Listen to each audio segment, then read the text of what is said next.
I left Josh's house that day I officially broke up with him, heartbroken. I went home and wept uncontrollably. I didn't know how to go through life without him by my side. God, I was so used to him. Deciding to let go was not easy. Finally letting go and choosing to move on was less easy. I had to leave everything at the fate of God's grace. It's been a week since the breakup and Josh has been making my life difficult with his consistent calls. Sometimes I was tempted to pick up the calls because I did miss him, but each time the voice of reasoning reminded me of the very reason why I separated from him in the first place, and that was enough to restrain me.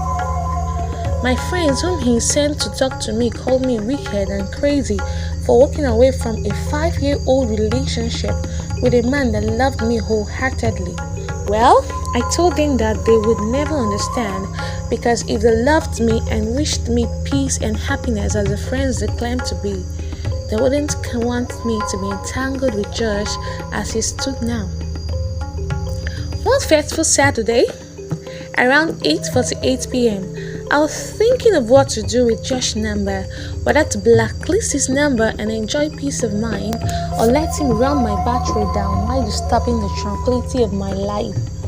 I didn't want to do the former because I thought it would be going extreme. I was still weighing the options when I heard a sharp knock on my door.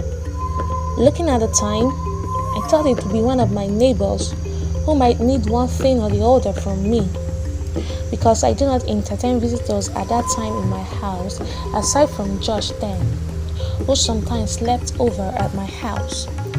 But for the past 1 week since I broke up with him, he has not showed up, which I told him not to. I went to answer the door. I opened it and behold, Josh was standing there reeking of alcohol. Of course, he was still looking cute and he was wearing the clothes that I gifted him on his last birthday, the clothes that make me go gaga each time he wears them. What bothered me the most was the smell of the alcohol that I was perceiving. Josh, why are you here? My God, you reek of alcohol. How much did you drink? You're not supposed to be drinking in the first place. Will you just allow me in first before bombarding me with those questions of yours? He said with a voice as calm as the waters. Seeing that I didn't budge, I just stood there with a worried expression on my face. He made his way in. I never told you to come in, you know that. I know, baby. I'm in already. Can we just talk? You've not even answered my question. How much did you drink? I never knew you to be a drunk. A bottle or two and you're okay. And why did you drink in the first place? I asked him as I closed my door. James, Kene came over to my house today. They talked me into going out with them to have a nice time so as to forget you. We went to our usual spot. I really wanted to forget you, but I couldn't. I thought a few more bottles would do the trick, yet I couldn't get you out of my mind. He explained to me while tenderly looking at me. You see, one of the reasons that we can't be together. I used to permit that before, but I can't permit it anymore. Aside from my belief, alcohol is not just good for you, and who told you that alcohol makes you forget? I'm sorry, babe. It is just I couldn't get over a breakup. I couldn't seem to wrap my head around the whole thing. I love you and I can't stop loving you, Josh said while walking menacingly close to me. I moved backward and he kept coming till my back was pinned to the wall. Babe, can't you see I need you? I've so missed you. The memories of you in my arms couldn't just leave my mind, he said as he caressed my arms. He bent his face to kiss me. I tried to fight him off, but his strength was just greater than mine. Josh, don't do this. This is wrong. Please, just let me go. I beg you. I pleaded with him with all my strength. That is one thing I don't know how to do, letting you go. I shouldn't do this. We have been doing this. Tell me that you don't want me. I know deep down that you still love me. You're just fighting it, he said as he took my lips in his and kissed me passionately. I couldn't fight him. I allowed him to do it. At some point, I started responding to the kisses and his touch. It was as if I threw caution to the winds. He was halfway near the truth with what he said. This went on for minutes till all of a sudden something struck me. What was I doing? I'm just like a dog going back to its vomit. What would God say about this? I thought I said that I loved God more. I pushed Josh away immediately. It was sudden, so he didn't prepare for it. I ran towards the door, opened it, and held it. Josh, please leave and don't ever come back. We cannot be together. Just move on, please. I was almost in tears. Josh tried to come close to me, but I threatened to shout if he kept at it, and so he quietly left. I closed the door, heaving a sigh of relief. I sat on my bed and cried my heart out, pleading for God's forgiveness. I had sinned against God. I had let my guard down.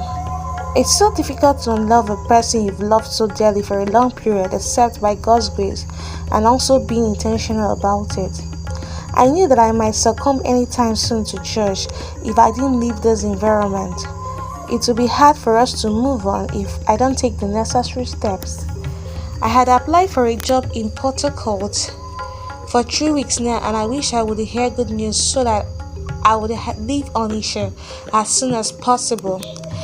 As I was still silently praying, my phone beeped. It was a message from the company I applied for a job. I opened it and it read, "Congratulations, Miss Choma Ndukako. You have been accepted for the job. Do well to report to work by next Monday." I could not believe my eyes when I saw Josh after 3 years at the annual youth convention hosted by my church in Port Harcourt. It was a gathering of youths from our different branches in other cities and states in Nigeria. Josh attending a church program? I must be dreaming. A lot of things have changed about him in terms of his appearance. His change in hairstyle and mode of dressing made him look quite responsible and more attractive. The most shocking one of it all was that he did not attend the program as just a member or a guest. He was one of the protocol officers. Josh was as surprised as I was when he saw me. He was not surprised that he saw me in a place like that. He already knew that I was that kind of a person. He was just astounded to see me in Port Harcourt. I didn't tell him when I left Onitsha. I blacklisted his number and blocked him from all my social media platforms so that we could truly and easily move on. After service that day, he walked up to me. I was already talking with someone, so he stood there waiting for the conversation to be over. When I was done talking with the person, I turned to him and smiled. "Josh, is that you? I didn't believe my eyes when I saw you. Neither did I believe mine too. So this is where you've been hiding all this while?" Josh asked me, flashing me the best of a smile.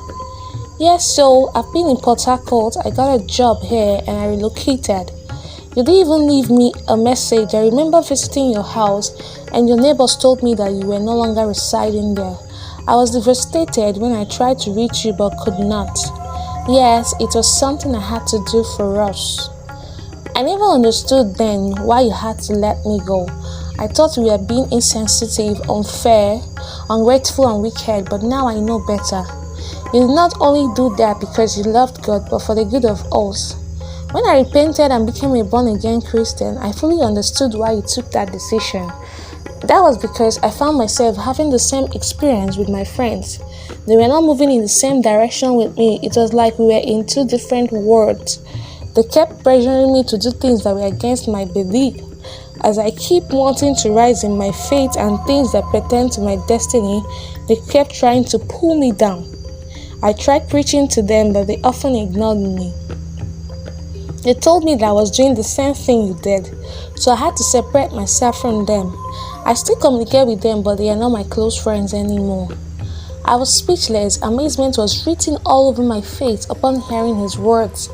There is nothing God cannot do. Someone like Josh can actually turn to Christ after spending most of his life castigating God and Christianity in words and deeds. I finally found my voice and held his hands. I am glad you made the right choice to follow Christ and to let go of those things that wouldn't help your destiny. I am happy too. It is a choice I have not regretted so far, and I know I won't regret it. He paused and there was silence for a while before he spoke again. Well, seeing that you attended this youth convention, that means you're not yet married, or are you? Josh asked with those probing eyes of his. Well, I almost got married last year. He's a banker and a Christian too, but his parents did not approve of me, I told him. Why? You are everything good, a virtuous woman, I must say. I blushed at his words. It does not have to do with my character, it was about where I was coming from, my origin. That people do not marry from our place. My ex-fiance was ready to take the risk, but his parents vehemently refused. The incessant fights between him and his parents were becoming too much, so we decided to call it quits because the last thing I would want is to be at odds with my prospective in-laws. My happiness will not be complete if I marry him without the blessing of his parents. Josh slowly nodded and then smiled. I guess you were meant to be mine after all, he murmured to himself. Did you say something? I asked him because I didn't hear him well. Chioma, I would love to have lunch with you tomorrow. Hope you don't mind. Are you asking me out on a date? I asked him, smiling. He smiled, nervously scratching his head. Something like that, he responded. I don't mind. He heaved a sigh of relief and a broad smile spread across his lips. I could tell that my answer made him extremely happy. He requested that I unblock his number so that he could reach out to me and communicate the place and time for our date. He also requested that I unblock him on all my social media platforms. He needed not to request it because I was going to block him once I got home. I was absolutely delighted at the turn of events and I couldn't wait to see him tomorrow. The end.